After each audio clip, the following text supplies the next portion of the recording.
Et on passe à notre chronique sport à présent. Merci d'être avec nous. Jean-Jacques Bertrand, vous êtes avocat du droit du sport, spécialiste des affaires sportives. J'avais noté quelques petites affaires que j'ai perdues en cours de route. Vous êtes le cofondateur de l'Association internationale des avocats du football. Vous défendez donc les intérêts des footballeurs. Et en cette saison du mercato, Lise Laure, il faut être particulièrement vigilant. Oui, Linda, il faut être vigilant parce que le mercato a ses règles. Alors, il y a 2 jours, on parlait énormément de Mohamed Salah, cet Égyptien qui est devenu le joueur africain le plus cher de l'histoire. 42 millions d'euros. Il est parti de l'AS Rome pour Liverpool. Il est retourné en Angleterre. Mais pour cela, il faut évidemment avoir le bon agent pour faire la bonne affaire. Alors, maître, je me tourne vers vous. Où trouve-t-on le bon agent ou le bon avocat?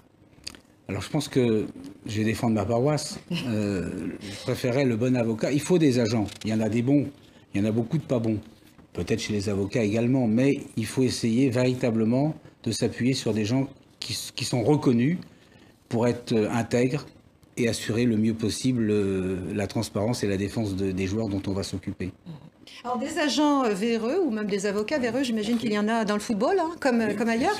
Est-ce qu'il y a plus de probabilité d'en rencontrer quand on est un jeune joueur qui évolue en Afrique, qui rêve d'Europe, qui subit la pression familiale et qui rêve de grands clubs, de grands championnats?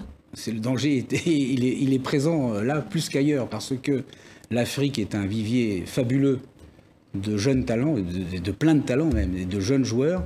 La FIFA a fixé des règles, du reste au passage, je le rappelle, qui interdisent à un mineur de quitter, d'aller d'un pays à un autre. Donc déjà, jusqu'à 18 ans, normalement, quoi qu'on lui dise, il n'a pas le droit de quitter ce pays. On a connu des cas quand même de traficage de certificats de naissance.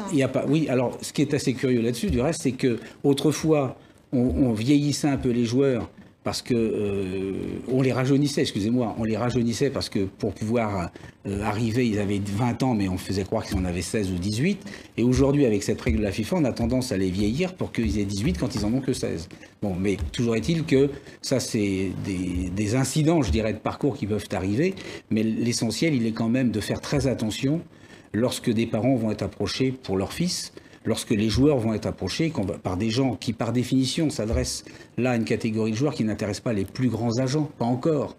Donc, c'est toute une catégorie d'agents qui va essayer de dénicher, qui vont se faire, excusez-moi l'expression, piquer leurs joueurs par d'autres qui sont plus reconnus. Mais ces agents-là, il faut véritablement être très précautionneux. Je ne dis pas qu'ils sont tous à mettre dans le même panier, mais sincèrement, les engagements qui vont être signés, parce que le joueur ou ses parents vont d'abord signer des engagements avec cet agent, avec un club étranger, et on va rentrer dans un système où vous allez être prisonnier et dans lequel il est très facile de rentrer.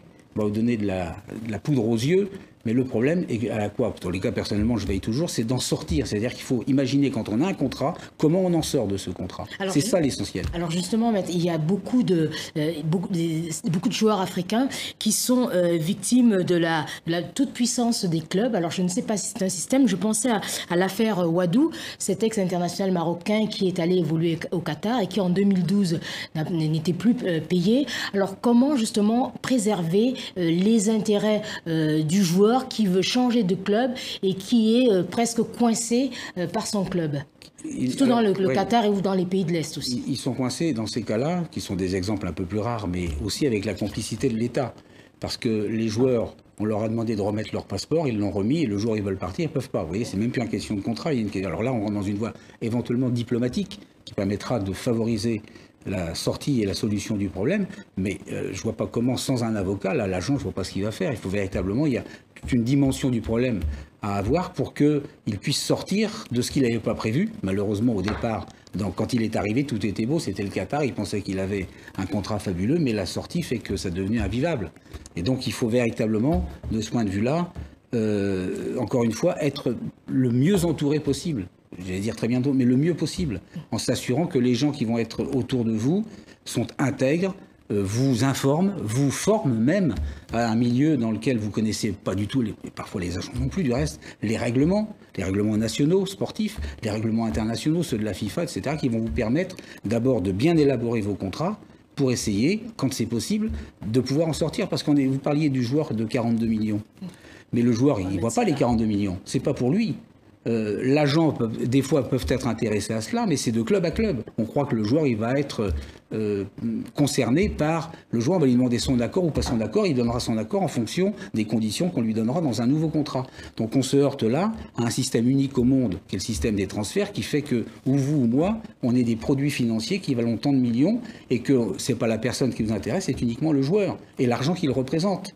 Vous voyez, donc c'est des produits.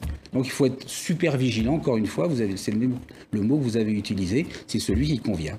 Il faut vraiment s'entourer. Dans la majorité des cas, ça se passe bien tout de même. C'est pas toujours problématique.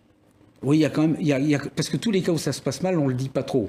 Oui. Les vedettes, on en parle un peu plus quand ça se passe mal, mais beaucoup de cas, ça se passe mal et on ne le sait pas. Il y a quand même beaucoup plus de cas où ça se passe pas bien. Et on ne le sait pas. Merci Jean-Jacques Bertrand, avocat du droit du sport. Merci d'être venu. Merci Lise-Laure, on vous retrouve Linda. mercredi.